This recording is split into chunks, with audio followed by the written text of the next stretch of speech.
This morning's Health Chat, and the Health Chat occurs every first Saturday of the month at 10 o'clock, 10 to 11. But this morning we're pleased to have Dr. Mary Carol Miller. Dr. Joe Assini does so much work in getting our medical professionals here. It's a partnership between Lotus Benedictus Retreat Center and Greenwood-LeFleur Hospital. And we certainly have a very interesting topic today.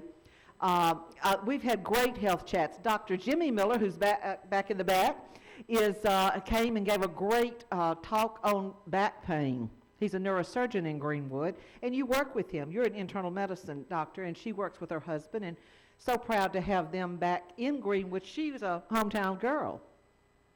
Yes, but she's back in Greenwood, and we're around the area, and we appreciate that very much. And thank you for taking the time to come and talk to us about the coronavirus. I know we're all concerned about that, but we are proud to have everyone here, our retreatants and our community people. So I'm going to turn this over to you, Dr.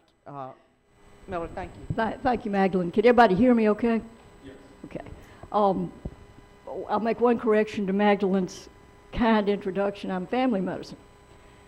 And in a former life, I worked with the State Board of Health, doing preventive medicine, epidemiology, public health.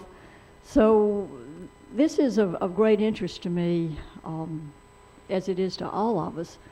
Joe Assini, who, bless his heart, does this every month. He finds somebody at the hospital willing to come out and talk to the community. And sometimes it's a hard sell to the doctors to come out here on a Saturday morning. Sometimes it's a hard sell to compete with soccer and whatever's going on downtown.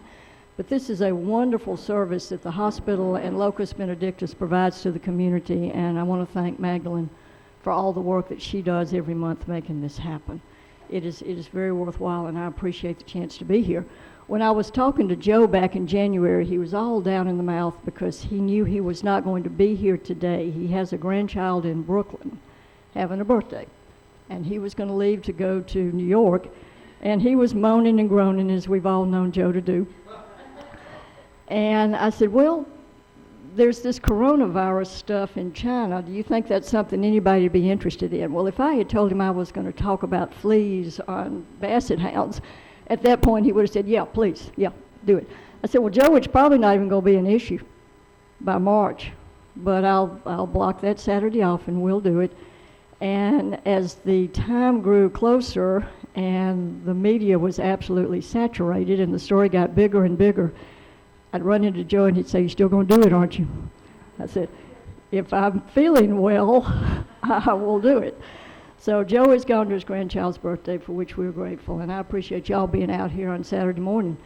This is, probably other than politics, the top story in the country right now. And there is a vast amount of information. There is a vast amount of misinformation. There's a lot of guessing and fear and overzealous reporting and underzealous investigating that is going on. So hopefully this morning we can answer some of your questions, and this is a health chat. I'm going to give y'all some very, very basic information to hopefully answer some of the obvious questions, and then we'll go into our chat format where you can ask anything you want to, and more than likely I won't know, but we'll try to find out. We're going to go back just for a moment to Microbiology 101. And we'll do a little bit of Math 101. And I've got a couple of, there's not much math, and there's no test. Bob, there's no test. But what I have here, and these are going to be door prizes. What I have here is Lysol dual action wipes, which have been sitting under my sink for probably 5 years. And it says kills 99.9% of viruses and bacteria. I even have Clorox, no telling how long it's been in there. It says kills 99.9% of germs. Bob, what's a germ? Not is it a virus? It is. Is it anything else? Think about it. Everything you buy says kills 99.9% germs. What's a germ? Very good. Very good. All right. We'll let you give the rest of the lecture. That's good. germs is a generic catch-all term for whatever, yes, can cause a disease. And generally, it's bacteria and viruses. Bacteria are fairly complicated little boogers that can reproduce themselves. And they're things like staph and strep, meningococcus, pneumococcus, things of that nature. Because they are fairly complicated, there are ways to disrupt their reproduction and their lives with antibiotics. So bacteria can be treated with antibiotics. Most antibiotics break down the cell walls of bacteria and kill them.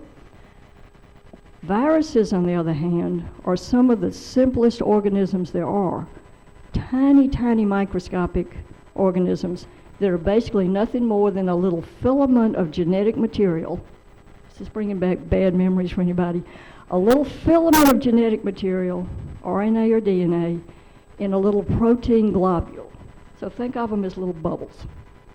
And around all that is a membrane, usually made out of lipids or fats. So you got one little strand of DNA or RNA sitting in a protein bubble with a little fat around the outside. That's all they are. They can't reproduce on their own. And viruses are very similar to 16-year-old boys. All they want to do is reproduce. There is one thing on their mind constantly. Constantly they are thinking about survival of the species and reproducing, but they can't do it. So they have to find a host cell. They are parasites. And their favorite host cell is an animal's respiratory system. Your respiratory system is your nose and your mouth, your throat, and your lungs. That's the perfect place for a virus to live, take over cells, and reproduce. So when you get a virus, a respiratory virus, your body reacts to it as if it's an invader, which it is. And the reason that you feel bad when you've got a cold or the flu or something like that, the discomfort that you feel is your body's reaction to it, not the virus itself. The cough, the fever, the aches, the sneezing, the runny nose, that's all part of your body's immune response to that virus trying to get it out, cough it out, sneeze it out, kill it with a temperature. So it's your body that's making you feel bad, but it's the virus that has caused all the problem. So that's basically what a virus is. We're not going to worry about bacteria today. That's not in the picture. There's one thing that you do need to know and always remember, whether it's this particular situation or another, antibiotics treat bacteria. They do not treat viruses. When you go to your doctor and you've got a cold and a little fever and you demand an antibiotic, you're wasting your money, you're wasting their time, and you're actually causing harm. So viruses cannot be treated with antibiotics. So what's a coronavirus? That's all we're hearing about these days are coronavirus, or as the man who called our nurse the other day, very upset, told our nurse that he needed an antibiotic immediately for the Ebola virus, that he was sure he had it. He'd been watching TV, he had the Ebola virus, and he wanted an antibiotic right then. And she said, where do I even start? Where do I even start to get him straightened out here? So what's a coronavirus? Has anybody in here had a coronavirus? I have. You have, you have, you have, you have. Everybody in here has had a coronavirus. There's about 8 different types of coronaviruses.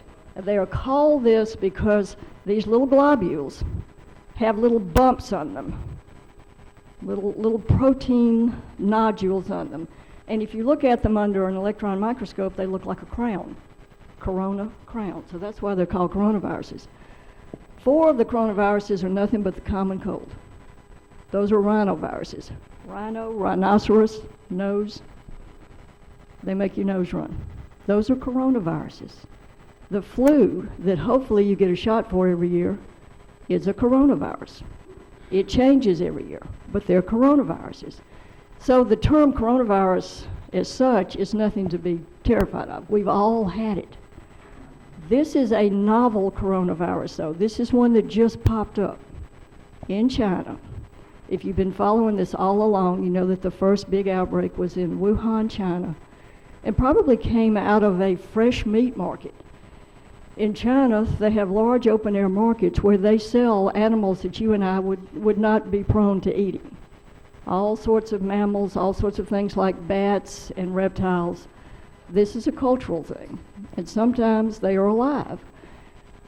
Coronaviruses and many other viruses can jump from an animal population to a human population fairly readily. And sometimes that takes effect and causes an epidemic. You remember the SARS epidemic that killed several hundred people. There was a Middle Eastern respiratory syndrome, MERS, that came from camels. SARS probably came from cats. This coronavirus that we're dealing with now probably came from bats and probably started in that open air market because almost half of the original cases had a connection with that market. So that's all kind of disgusting, but that's just a fact of life. Viruses jump from animals to humans. It's usually not a big deal. So what are the symptoms? We're going to touch on just a few obvious questions, and then I'm going to turn it out for y'all we'll have our health chat. What are the symptoms? Symptoms are a lot like having a cold or the flu. They tend to be respiratory. There may be a few cases that are gastrointestinal, but those are outliers. So it's almost always respiratory. So what people are having when they have this COVID-19, and that is the name now, that's what the World Health Organization has dubbed it, COVID-19. They have usually a fever, not necessarily a high fever, cough, sometimes shortness of breath if it's gotten down into the lungs, sneezing, body aches. What you would think, if this hadn't come up and you or I had it, you would think, maybe I'm getting the flu. So very common symptoms. To date, 80% of the cases have been mild. Literally like a mild case of the flu. You feel bad on Friday, you stay in bed all weekend, you might miss work Monday, and then you go back to work. 80% of the cases. And of course, all of these numbers that we're talking about are somewhat questionable because most of the cases are still in Southeast Asia, and the reporting is sometimes skewed to keep the government happy. But 80% of cases are mild. Who's most at risk? Right now, if you're traveling, you pretty much do not want to go to China, Italy, Iran, or South Korea. That's where most of the cases are. There's over 100,000 cases now.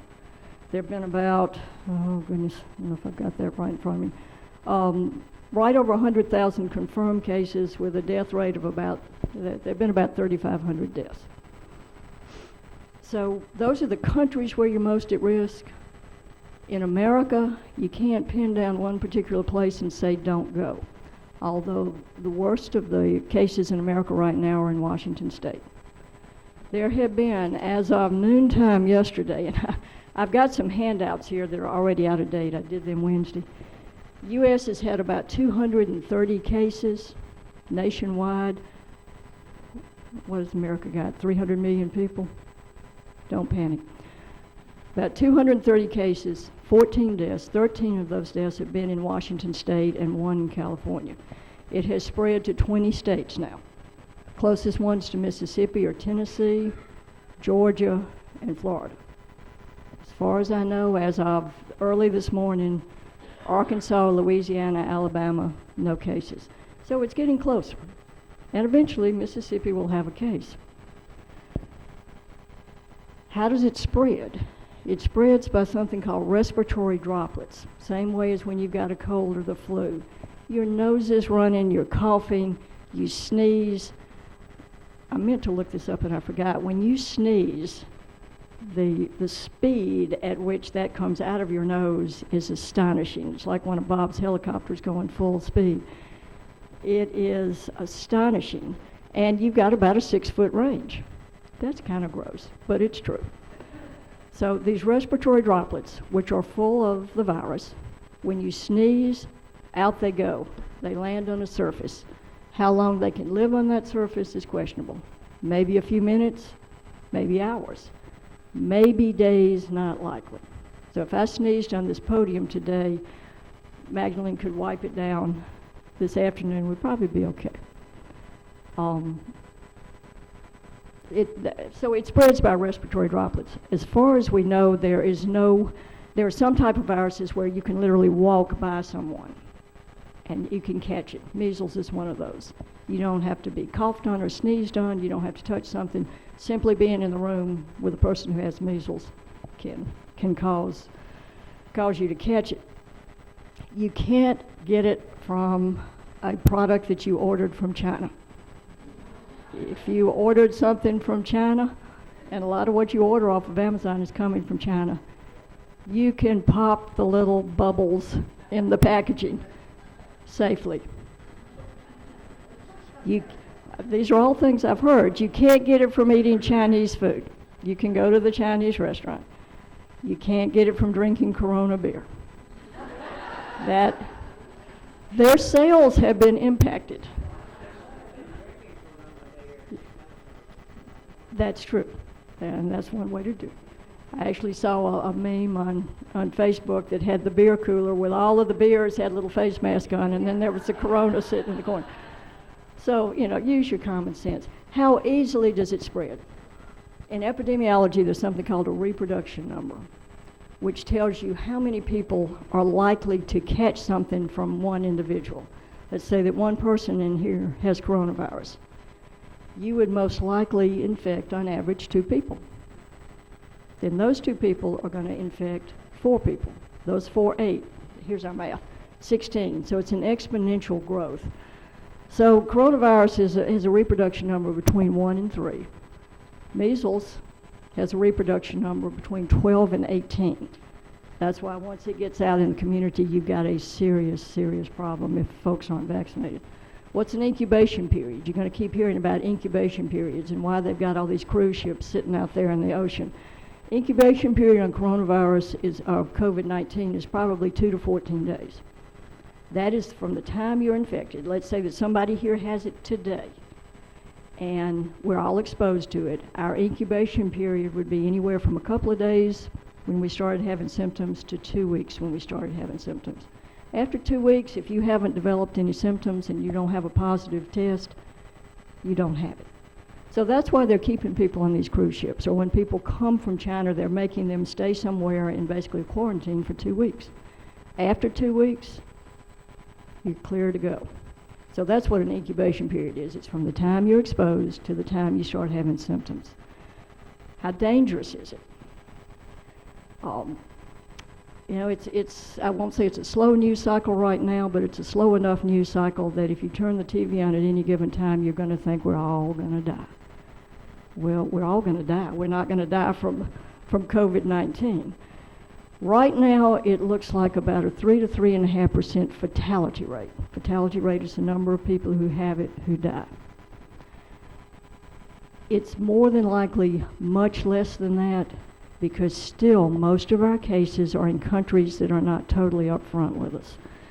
And there's no way of knowing how many people in China had it, had a mild case, never went to the hospital, never reported it. So you probably got a much, much bigger denominator, the number of actual cases. You know how many people died, but you don't know how many people had it and were never symptomatic, thought they had a cold, went on with their lives. So what they're saying, probably about 3 to 4% at the worst right now. So that means if you do that math, if you have 1,000 people with the COVID-19 coronavirus, 30 of them may die. 970 won't. So you have to look at that side of it. Yes, it's scary, but it's probably somewhat more deadly than annual flu. But we just don't know yet.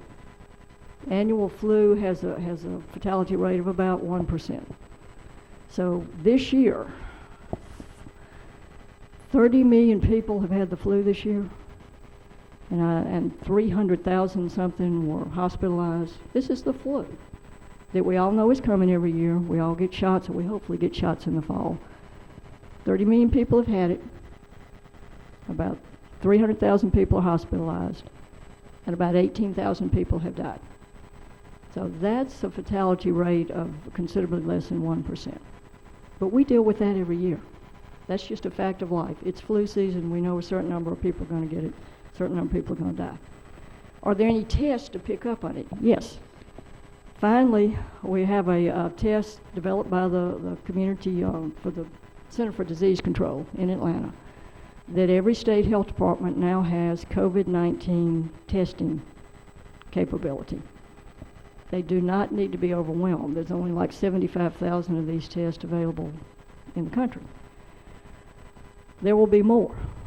Private companies are starting to make them. They'll be more widespread. But as with anything else, you've got to be sure you're putting out a quality product. The first COVID-19 test kits that came out were defective. They had one reagent in them that didn't work. So, the test is available. At this point, we had a meeting at the hospital the other day with the State Board of Health. At this point, if you were to go to, let's say, Dr. Flott or Dr. Noss, and you have symptoms that might suggest that you had COVID-19, they could get you tested. They would do a swab of your mouth or your throat and send it off, but they would have to have permission from the State Board of Health to do that testing. In other words, if you walk in and you say, I feel fine, my temp is 98.7, and I coughed last week, and I want the test. Then Dr. Noss is going to call Jackson, and they're going to say, no. If you go in the emergency room at Greenwood-LeFleur Hospital and you say, I've been watching it on TV, I'm sure I've got it. Do you have a fever? No. Are you coughing? No. Are you achy? No. Go home. You're clogging up our emergency room. So at this point, those tests are very restricted, as they should be. And eventually there will be widespread testing. Hopefully we'll have it locally, which will make it more available. I heard something the other day that they may be doing home testing kits, which just scares the daylights out of me, because I know a whole lot of people who can't even read a pregnancy test right. Y'all know them too. Are there drugs to treat it? No. Same as with the flu. If you've got the flu or you've been exposed to it, you run to Walgreens and you get some Tamiflu. Tamiflu treats the symptoms. It can knock back the duration of flu to some degree if you get it early enough after your exposure. There are no medications at this point for COVID-19. It's treated symptomatically. If you're at home and you've got fever, you take aspirin or Advil or Tylenol, and you take decongestants, and you drink a lot of water, and you take care of yourself. You don't go demand an antibiotic, and you don't expect a miracle drug. There's not one. It's not going to be one. It's just not going to happen. They are trying some preliminary testing with some drugs that are used for HIV, that's another kind of virus, and there are drugs that treat that fairly effectively. So they are doing some preliminary testing for those with the COVID-19. But vaccines, it takes at least a year and a half to develop a vaccine.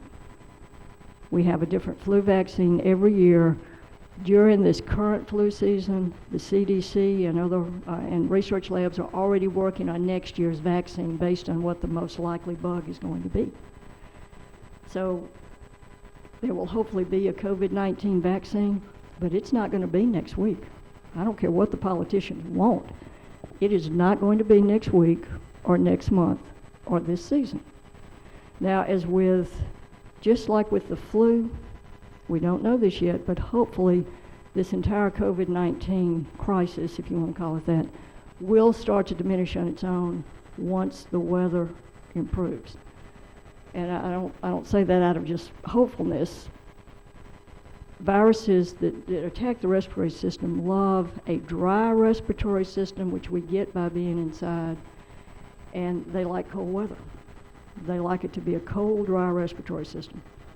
Once the humidity starts going up in the air, once the temperatures increase, there's a natural tendency for viruses to go down, and there's a natural tendency for us to not all be packed into one place. We're outside more, we're not all cuddled into one place where we're infecting each other. So what can you do? What are you going to do? Other than take a deep breath, count to 20, don't believe everything you see on TV. Get a supply of what you would need if you were to get COVID-19 or the flu. This is a smart thing to do every year. Have your decongestants and your fever medicine, Gatorade, some cans of soup, some crackers. Poor Jimmy, he thinks that's the only thing anybody has in their pantry is soup and crackers. But just when you go to the store, just get a few extra things so you'll have them. Buy your sanitizers and your wipes, for goodness sakes, they all work. I saw a list yesterday of recommended sanitary supplies, and it's almost every one made. They've all got basically the same stuff in them, and they probably do kill 99.9% of germs. I've never been told what that 0.1% germ is. I don't want to run into it.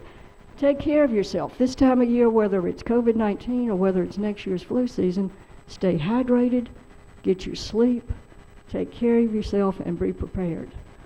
Wash your hands.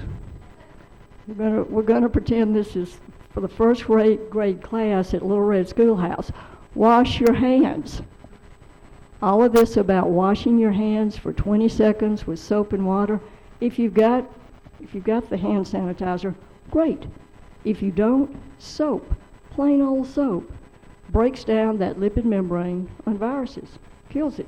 Wash your hands with the hottest water you can stand for 20 seconds. I've heard all the business about do happy birthday all the way through twice.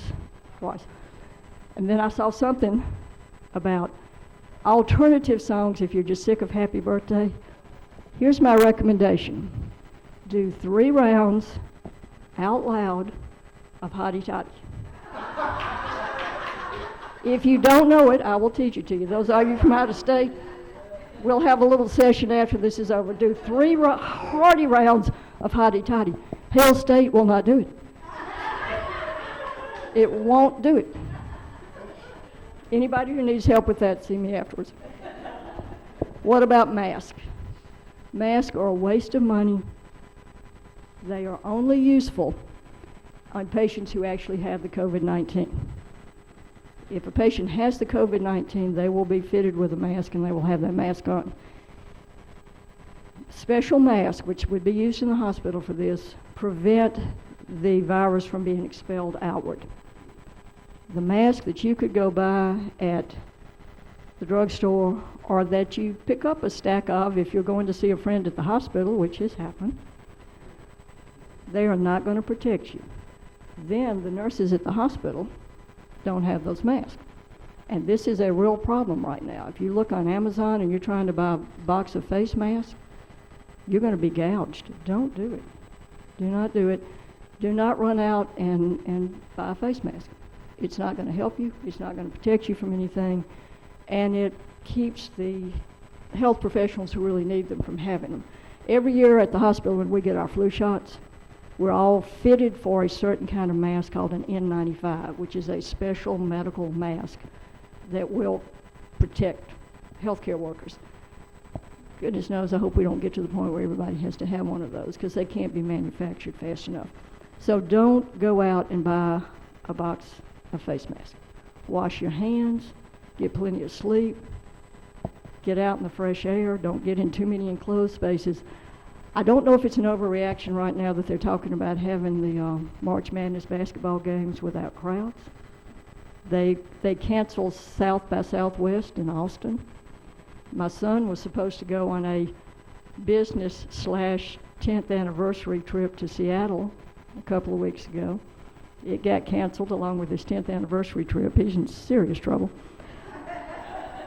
COVID-19 is the least of his problems right now. But that's the basics. So let's go into chat. If there's anything that didn't answer, ask me. And at this point, because there is so much misinformation in there, and we are so unsure about so many things, you can't ask me a silly question. Bob. Yeah, let's start with what All right. Simple question. The short memory that I have. All right. You're saying that most of us have had a corona, right? Which that is a broad generic name. Yes. So flu, cold, or one of a half dozen or more that fall under that. Yeah. There have been a couple of real serious coronavirus outbreaks, the SARS and MERS, and some of the more serious flus. Otherwise, it's just run-of-the-mill.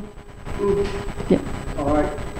So why have not any of the news outlets, radio, television networks, explained it? And this is very informative that you gave. Because you, Why have they not spent a few minutes to say, hey, this is just as a flu or cold that each one of us have had? the first rule of journalism, if it bleeds, it leads. They're not going to tell you the good news because that's not going to sell advertising time. Some of them probably have. It is not being emphasized enough. And once this kind of a momentum for disaster gets going, it's very hard to say, wait a minute. If 970 people out of 1,000 live, it's very unfortunate that 30% die, or that 3% die. But let's look at the numbers. Yeah, good question, Bob. I mean, we don't know that. I kind of thought that. I try to take I love to read newspapers and watch news, and then you try to learn to take, well, what's being one-sided or whatever. But golly, look what it's doing to the economy. Yeah. Look what it's doing to our stock market. Yeah. It's crazy. Yeah. It's wrong. Yeah, you're right. It has, bad information has unfortunate, unintended consequences. Yes, sir. To follow up on your answer concerning the news media, there's 3 or 4 of us here in this group that are members of the news media, have been for many years. And actually, the news media, if they can glamorize it and expand it and lie about it and make it 10 times bigger than it's supposed to be, they're not interested. You're absolutely right. It's a 24/7 news cycle now. If this had happened 20, 25 years ago, we would have seen a little bit about it in the commercial appeal. Walter Cronkite might have mentioned it. But in a 24/7 news cycle, everything is exaggerated, overblown. And I say this having grown up in a newspaper office. It's a different world now. It's a different world. Yes, Glenda.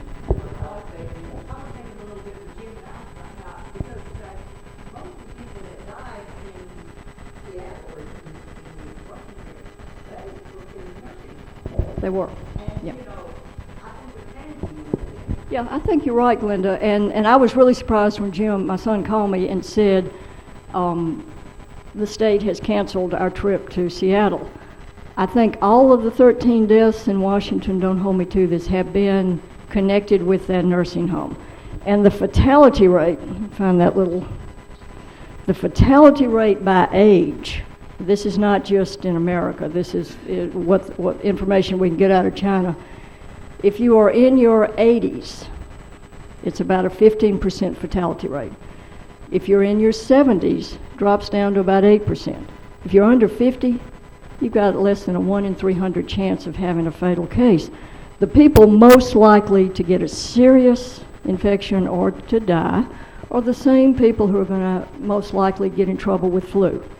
It's the elderly, those with chronic disease, whether that's diabetes, hypertension, COPD, anybody who is immunosuppressed, say you're on chemotherapy or you have some sort of an immunosuppressive disease, you're at greater risk. And for people who have those comorbid conditions that have other life-threatening health conditions, they do need to take extra precautions.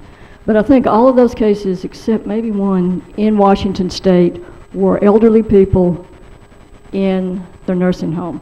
That is not to say that this is not a tragedy of massive proportions. I can't imagine having a family member in any way connected with those nursing centers, and what do you do?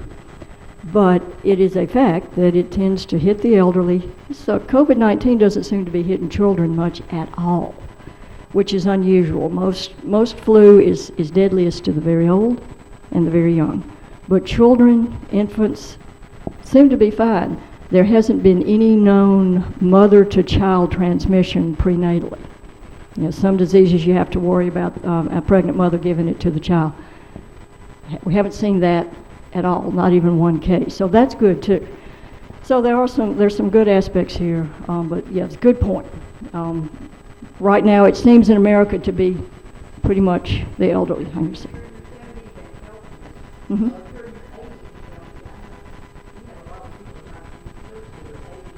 Mhm. Look, if it gets into Greenwood, I'm going to go sit with Dutch Eric. I am going to go sit with Dutch Eric. But Eleanor, who has elderly parents, who have some other conditions, you know, they're more at risk. Yes, ma'am. What's the, you know, a lot of viruses can go from human to animal, Mhm. and animal to human. Mhm. So what are they finding about the transmission, like, from animals to humans? Well, we've known that happened for a long time, and it will happen again. In America, something like that is extremely unlikely simply because we don't deal much with live, wild animals. We're not talking about the cows that your next door neighbor has or the cat that lives next door.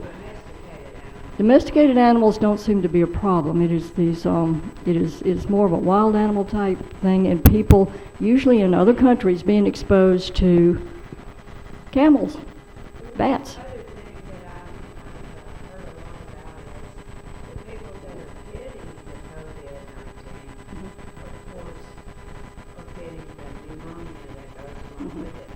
But it's a different type of pneumonia, and I think that's important because you can treat a bacterial pneumonia. Right, right. But you can't treat a Right. virus. Some of them do have an overlying bacterial pneumonia. What happens here is if these viruses get into the lungs, and there's two kinds of cells that line the passages of the lungs. There's the mucus cells that make the mucus that your body needs to keep air moist, and the little cilia cells that move air around and move that mucus around. They get into those little cilia cells and paralyze them and kill them. They die off, and by sheer gravity drop down into the lungs, into the air sacs, and then it becomes an accelerating problem. You've got this debris in the lungs, you've got the continuing death of these cells that you need to get this stuff out, and then it becomes just an accelerating problem, and you can get either viral pneumonia or bacterial pneumonia on top of it. Pneumonia is nothing but an infection of the lungs.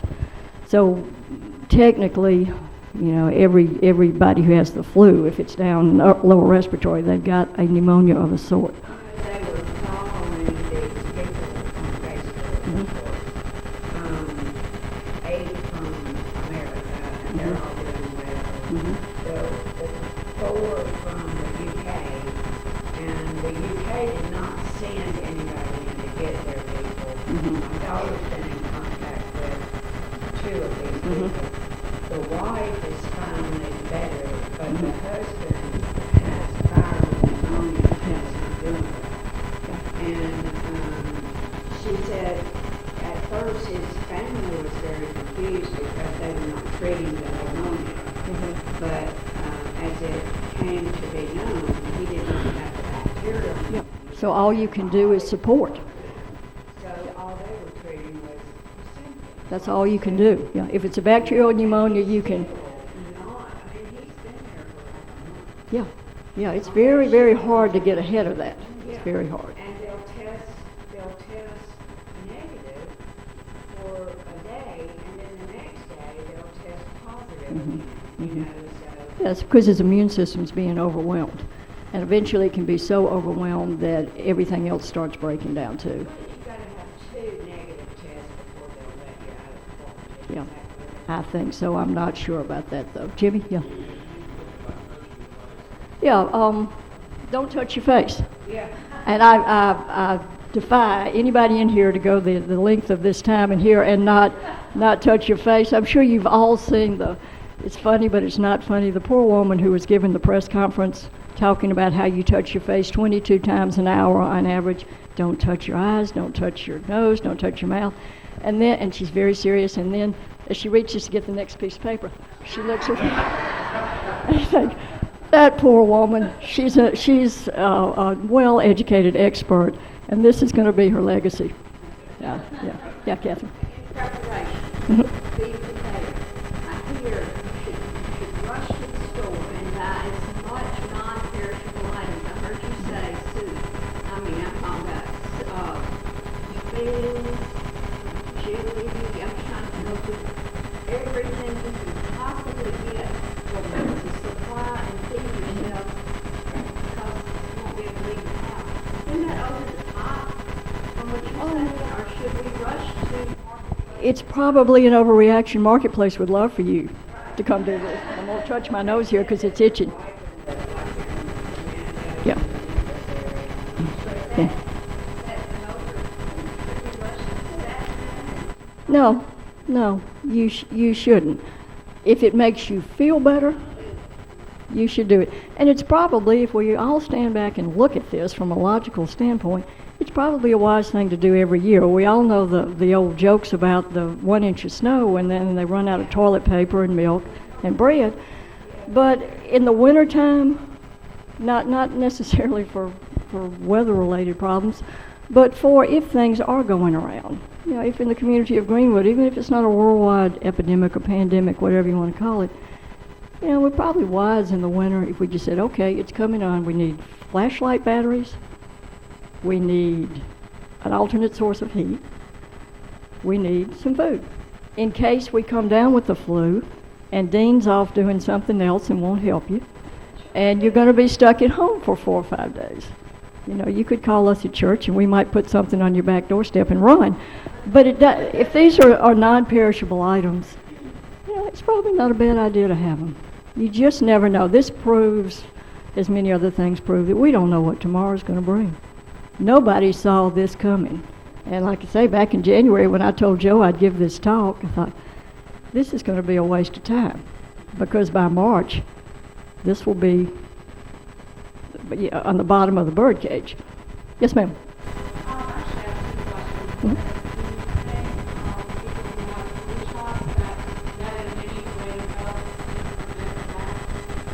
Do I think flu shots are effective for flu? Yes, 100%, no doubt in my mind. For the COVID, no. No, this is when it first came out, they called it novel coronavirus something. Because novel meant brand new. That's part of the problem. This is something we've never seen before. And anytime we see something that has never popped up before, it's scary. It doesn't matter what it is. So because this is a brand new introduction into the human epidemiologic milieu, there is no shot for it. Hopefully by next year, if this does turn out to be a seasonal type of thing, it's not going to totally go away. Now, whether it will be just sort of a smoldering problem, or whether it will be something that every year we not only have to get ready for the flu, we have to get ready for the coronavirus. But it'll take at least a year to develop a vaccine, to test it. The last thing you want to take is an untested vaccine. You do not want to do that. Yes, ma'am. Yes, ma'am.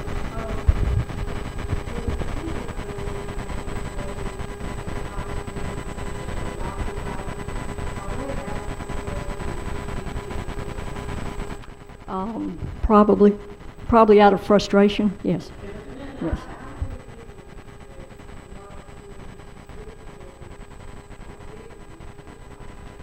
Oh, gosh, I don't know what the actual numbers. It's a huge percentage of people who have the flu who did not get it. A frighteningly small percentage of the American population actually gets the flu shot. I'm not in primary care, so I couldn't tell you based on personal experience, but I know that it is a low number. I do know that 90% of children who get the flu didn't get the flu shot. 90%. Yes, ma'am. Go ahead. No, I don't know that, and we're not going to talk about vaccines today. We'll do that on another day. That's a whole nother can of worms, and we're not going there today. Yes, ma'am.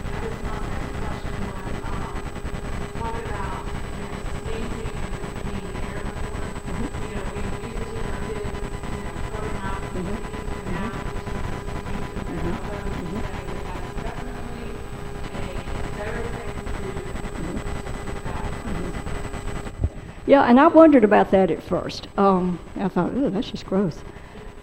The reason for that is that the inside of your elbow doesn't touch anything else. If I'm walking out here and I sneeze on my hand and I reach for the doorknob, then it's on the doorknob. If I've sneezed into my elbow, I've got a problem. I got to go home and change shirts. But I'm not putting it somewhere else. That's why, there's some funny things and some really kind of wise things that people are saying. Don't shake hands right now. You leave the room right now. That do fist bumps instead of handshaking. When I go in to see a patient, the first thing I do is shake their hand. It's just a sign of respect. It's a sign of equality. I'm not doing that right now. And I'll say, hey, it's nice to meet you. I'm Dr. Miller. I'm not going to shake your hand today. And they instantly understand. So it's probably best, yes, to sneeze into your elbow.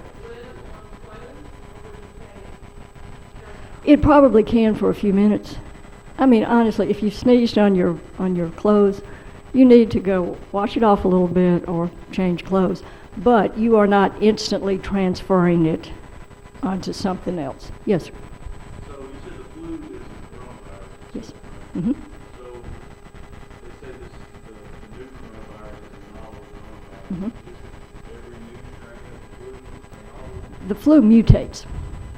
The flu has a component that's called H and a component that's called N. And every year, those mutate a little bit. So there's a basic creature that's called a flu virus, but it changes in response to how many hosts it can find. If we've had a really good effective flu vaccine this year, then over the course of this winter and into the summer, it's a smart little booger. It may just be one little filament in a bubble, but it's smart. They're going to mutate. So every year, it's a challenge by research labs and the CDC to figure out what the mutation is, which H, which N, what do we need to put in next year's flu vaccine. And it's basically a roll of the dice. It's an educated roll of the dice, but it's a roll of the dice. Some years they hit it better than others, but it is extremely effective. And yeah, I like to think for me, for my 30-something-year-old children, getting the flu is a nuisance. If you're 75, if you're 80, if you've got diabetes, if you have chronic lung disease, the flu can kill you. It's much more likely to kill you. So it's not something that you just say, well, if I get it, I get it. And you also want to have herd immunity. You want as many people as possible to be immunized so that it doesn't tend to spread. Bob, you're back. You have to be patient with Bob. Well, I'm thinking a couple of positive things. Is if we practice good hygiene all the time, particularly for the next, say, 30 to 45 days, we'll get into warmer weather and we're outside more away from people. That's positive. All right, the question is also, though, on the vaccine, you said it takes a year. When did they start working on a vaccine? They've been working on it for several weeks now, or a month or so. Different research labs that are experienced with this are working on it under the direction of the CDC.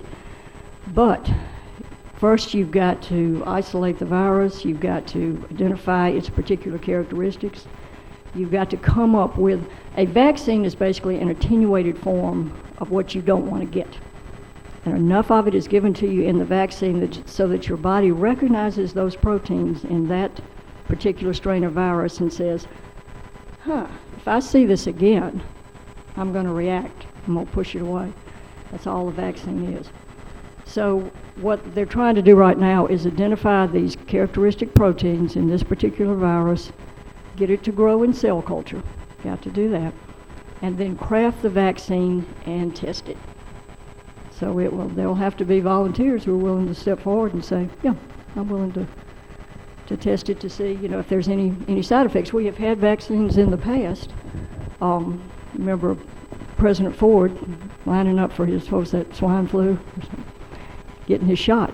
And it turned out to be that we didn't need that campaign. So it cannot be hurried. It'd be nice if there was a way to do it real quick. And there's not going to be an antibiotic for COVID-19. It's not going to happen. It's not going to be an antibiotic for the flu. Mm-hmm. Mm-hmm. I got a message yesterday that CMS, which is the agency that controls and monitors nursing homes and hospitals, for right now they have suspended all inspections of nursing homes throughout the United States following their normal protocol. And when the inspectors come in, they will be looking solely at infection control practices and making sure. So that's what CMS has done to try to protect people in the nursing homes throughout the United States. That's focusing your resources. And that was another thing I was going to mention. Thank you for reminding me on that. That's an interesting approach to this, knowing that they are most at risk. And eventually you may get to the point where you see nursing homes restricting visitors. You simply, you can call grandmama, you can't go see her right now. And if that happens, and we have to understand there's a reason for that, you will see some states, some cities declaring public health emergencies. And that's when people really get scared. If our state health officer declares a public health emergency, is that a reason to panic? Should we be sure we got enough ammunition? Should we change the locks on the doors? Should we hide under the bed? What do you do? All that a public health emergency does is allow officials to redirect resources. It just gives them a go-around against some laws and some funding requirements. So that, say, in Washington, the state of Washington, they have a public health emergency. That allows the governor and their public health officials to say, we don't have time to go to the legislature to ask for extra money for X, Y, and Z. And you can go around that. So you can focus your resources and your people and your attention on what needs it right then without having to go through a long political process. That's all a public health emergency is. Occasionally you'll have a public health emergency. We didn't have one in Greenwood, but they declared a state of whatever it's called, don't get in the Yazoo River because there's been a sewage. That allows the mayor to say, stay out of the river. I don't want to have to go through the city council. I just want to tell everybody that we have this state of emergency regarding sewage going into the river. Don't go water skiing. So it's the same kind of thing. So it's not, if the governor of Mississippi declares a public health emergency, that does not mean that you need to pack your car and run to Mexico or whatever you would do. Yes. Hand washing one more time. I don't know if anybody else has seen this, but on Facebook again, and I've looked it up on the internet too, they'll show something that's a piece of bread, and they show things like the bacteria, using the hand sanitizer. Number one, most people don't use them correctly, so they don't do a lot of good. But if you use those and then you put your hand on the bread, and then they do some kind of test on it, it still shows up like gross. Yeah, you're not going to get rid of everything. You're just not going to. If you do the hand washing, like you said, it will get, that piece of bread is almost safe to eat. You make your peanut butter and you go for it. Almost safe to eat. And that's true. It does make a difference. And it is a habit that we need to get into. I was sitting by our wonderful pediatrician, Billy Bolden, at medicine conference the other day, and we were talking about all this. And I was saying, Billy, is anybody looking at whether just the run-of-the-mill diseases that should go down with increased hand washing are going down? Are you seeing fewer? He sat there for a minute and he said, I hadn't thought about that, but I'm going to start thinking about that. Are we seeing less run-of-the-mill, everyday infections, viruses, things of that nature, because people are more conscientiously washing their hands? That reminds me of one other thing that I actually saw in USA Today, that if you can't find the hand sanitizer, please don't go on Amazon and pay $100 for a little bottle of Purell. Oh my gosh, and hopefully some of those price gougers will be, they can't make it fast enough. But here's what you can do. If you can't find it, get isopropyl alcohol, rubbing alcohol, the stuff in the brown Brown bottle. 2/3 of a cup of that, and 1/3 of a cup of aloe vera gel. Mix it together. You put the aloe vera gel in there because if you don't, you're just pouring alcohol on your hands. So the gel will allow it to become a substance that you can actually pour out or squirt out and use. If you can't find the rubbing alcohol, I'm directing this to Bob Provine because I know he has a well-stocked cabinet. I hate to even say this, you can use vodka. Any alcohol that you pour on the virus is going to take care of the virus. It's expensive though. If you pour Bob's Woodford Reserve out on a virus, you're not only going to kill the virus, you're going to make Bob really mad at you. 2/3 on your hand, 1/3 in your mouth. That's right, 2/3 on your hand, 1/3 in your mouth. Thank you, Bob. So 2/3 rubbing alcohol, 1/3 aloe vera gel. Hang on just a second back there, Beth. Okay.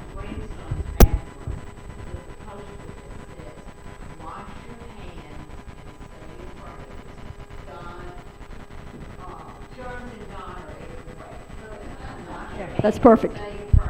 That's probably better than hotty toddy. Yeah, one more. Let me get this.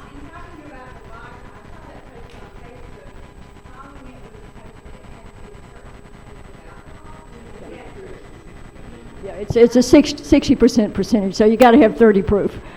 Yeah, yeah. No, any soap. A bar of Dial will break down the membrane on a virus. It does not have to be something expensive. If we all run out of soap, we're going to have bigger problems than COVID-19. Yes, sir.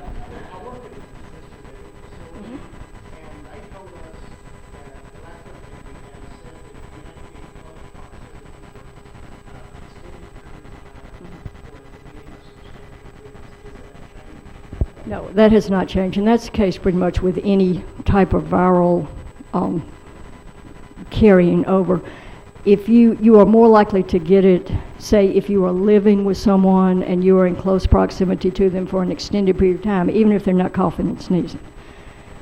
A cough or a sneeze is supposedly about a 6-foot radius. But if someone in your household, or say a patient at your assisted living facility, comes down with it and you have been the person who took them their lunch every day and sat and visited with them, you're going to run a pretty high risk of coming down with it. So yeah, extended exposure is as bad as being coughed or sneezed on. So that's just something. And that's where it will really take off if it gets out into the community. Yeah, we're going to see more and more and more cases. Although in China, hang on just a second, in China it's starting to drop off. Now, whether that is because the Chinese are doing things that we don't even want to think about doing, they have quarantined several million people. That's not going to happen in America. We have to self-quarantine if we choose to. But the numbers are dropping rather dramatically. So I'm hoping in 2 months it will be a footnote. Yes, sir. No, do not. There's no reason to. You don't want to waste your money on the mask. They don't do any good. If you are a person who has COVID-19, first of all, you're not going to be allowed on the plane, but you will wear a special kind of mask that will keep that from being expelled from you out into the community. Expecting to be protected from whatever's in the air by wearing a mask that you buy at Walgreens, you're wasting your money, and you're cutting down the supply of masks that people who do have to have them. I mean, it's a problem at our hospital. Our infectious disease nurse is on the internet every day looking for available supplies of masks. And that's she shouldn't be having to worry about that. Yeah.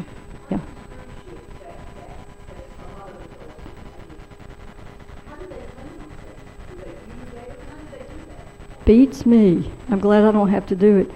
Glenda, I have no idea. I'm sure they are operating on some kind of a specific protocol that's provided by the World Health Organization or the CDC. And once again, they could douse the whole thing in vodka and it would work.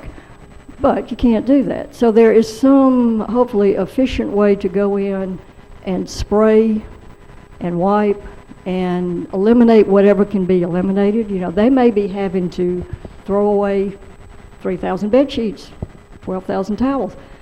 I don't know. I just know that there's few things that I would tell you absolutely don't do. I just don't believe I'd get on a cruise ship right now.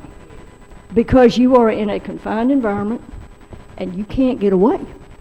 You can't say, if you're in, let's say you go to Grand Hotel in Fairhope, and everywhere you look, somebody's coughing or sneezing or looking a little ill, then you can say, I'd really rather be in Greenwood and get in your car and go home.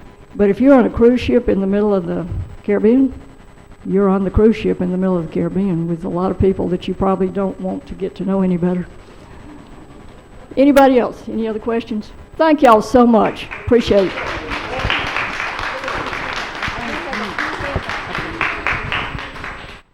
Thank you so much, Dr. Miller. We appreciate it. And we appreciate everybody participating. And please know, every first Saturday from 10 to 11, we have a health chat. It's a different topic, and we'd love for you to come. Bring whoever you want. And again, thank you so much. That was very informative.